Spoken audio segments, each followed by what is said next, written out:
Mr. Luetkemeyer. Thank you, Madam Chairman. With your reauthorization, there's discussion of changing the levels, or we need to discuss it probably anyway, the levels. What percentage of your clients would require or could use additional monies? I don't know, do they come back to you for more? Do you see they have to go out and get more? Or what percentage could you actually use some more? I'd like each one of you to answer it very quickly, if you could. Just a percentage. Mr. Brown, what do you see? Well, what I would defer to my colleagues here, since they have the specific data from their respective agencies and they're where the rubber meets the road. Okay. Sir?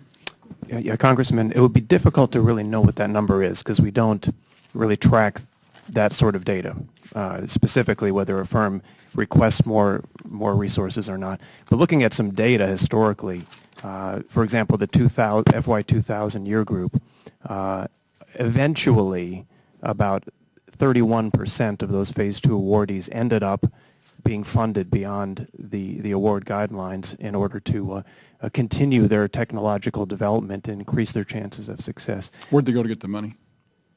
The additional funding, back to the respective agencies, sometimes to different agencies within the department. So you have multiple agencies that may work together? That happens sometimes, absolutely. Okay, very good. That was my question. I was going to follow up here with each one of you. Okay. So go ahead. For NIH, I too am going to base this on fact. Our SBIR median award for Phase 1 in 2008 was about $151,440. And for Phase 2, $841,381. For STTR, the median award size was $149,711, and for Phase 2, $907,970. So if that's the median, I think that gets to the percentage or so that is actually in need of those additional dollars. There's statutory guidelines, and so we've been given the ability to exceed where it's scientifically justified. So you're basically going above it pretty regularly then, right? As I mentioned, that because they haven't been adjusted since 1992, we are at those medians. And science is becoming more expensive, and in order for us to continue to encourage the most innovative ideas, rather than those that can just fit under the $100,000 or $750,000, we are going beyond. How do you use your discretionary ability there? Is it in statute that allows you to do that, or do you go back to the SBA and get some waivers, or is it's it a easy statutory guideline, but we have also spoken and worked very closely with SBA so that they understand the areas of research that typically need this additional funding. So your average award is greater than what the level of award normally is, or is statutorily there? Okay, very good. Mr. James. Well,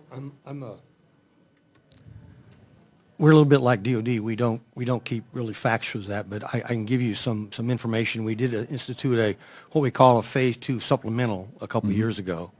Those are the opportunity for a Phase 2 awardee to get another $250,000 in 12 more months on their Phase 2 award, but they have to be invited by the program officer. It has to show enough promise. It has to be important to their impact, to their mission, and so forth. And so the number of those, we fund about 150 Phase 2s.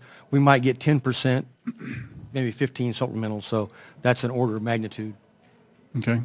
Doctor? For us, as I mentioned, our mechanism is primarily Phase 2B. We don't, our Phase 2 awards doesn't go up to the limit allowed. We really give a $500,000 Phase 2 awards. So we use the supplemental mechanism, Phase 2B, that I described, to go beyond depending on the ability for them to bring additional third-party funds.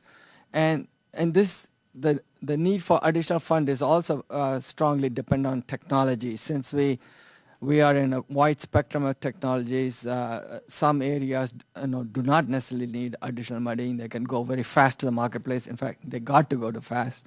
But some of them require longer time. Very good. My time is about to expire. One quick question for Mr. Brown.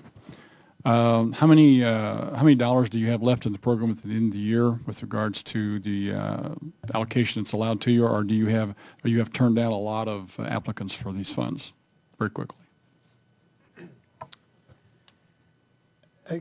Again, SBA doesn't give out any funding directly. It goes directly to the agencies that are here and the other 7 that aren't here.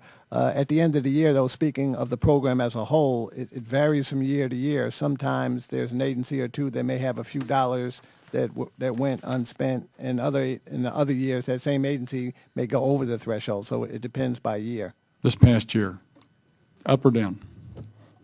Oh, it's up. Yeah, up in terms of what went out, it was up. Okay. There was more requested than what you had available, or less requested? Oh, no, I'm talking about the agencies that met the threshold as opposed to those that didn't meet the threshold. You're talking about, are there more applications than, Right. Oh, there's always more applications than the amount of money that's available, Okay. yes. All right. Thank you, Madam Chairman.